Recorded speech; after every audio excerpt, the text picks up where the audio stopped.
Hi అండి, welcome back to my channel. ఎలా ఉన్నారు? అందరూ బాగున్నారా? నేను కూడా బాగున్నానండి. ఈరోజు మన వీడియోలో పెరుగు చారు ఎలా చేయాలో చూద్దాము. చాలా ఈజీ అండ్ సింపుల్ ప్రాసెస్ అనమాట.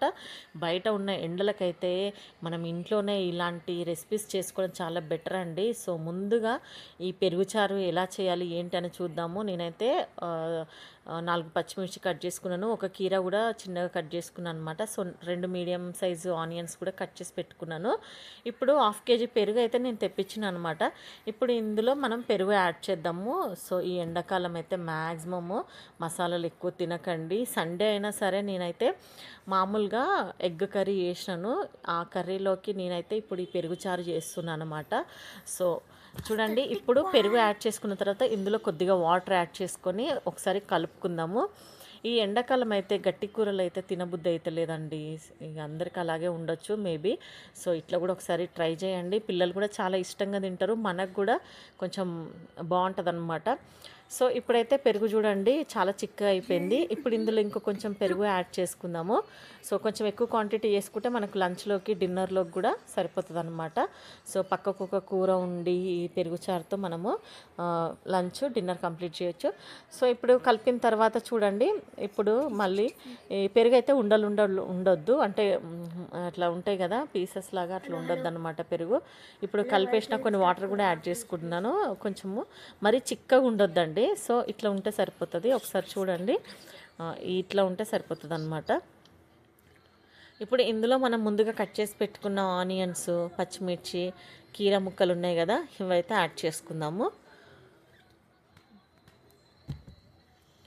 సో ఆనియన్ అయితే నేను మంచిగానే కట్ చేసుకున్నా. 2 ఆనియన్లు కట్ చేసుకున్న మీడియం సైజ్వి. ఎందుకంటే ఆనియన్ ఎక్కువ ఉంటే బాగుంటుంది అనమాట. పచ్చి పులుసులో అయినా సరే, ఇట్లా పెరుగు చారులో అయినా సరే ఆనియన్ ఎక్కువ ఉంటే బాగుంటుంది. ఇప్పుడు యాడ్ చేసిన తర్వాత కావాల్సినంత సాల్ట్ అయితే నేను యాడ్ చేస్తున్నాను. సో ఉప్పు అయితే సరిపోయిందా లేదా చూసుకుందాము. ఇప్పుడు ఇంగువ వేస్తున్నా కొద్దిగా. సో ఇది కూడా హెల్త్కి చాలా మంచిదన్నమాట. కొద్దిగా ఇంగువ యాడ్ చేసుకోండి. ఇవన్నీ వేసిన తర్వాత అయితే ఒకసారి ఇట్లా కలుపుదాము. ఇప్పుడు నెక్స్ట్ వచ్చేసి మనం పోపు వేసుకుందాం అనమాట. చూడండి, కడాయి పెట్టినాను చిన్నది. పెట్టిన తర్వాత కొంచెం ఆయిల్ వేసినాను. ఆయిల్ వేడైనాక అయితే జీలకర్ర ఆవాలు యాడ్ చేసిన.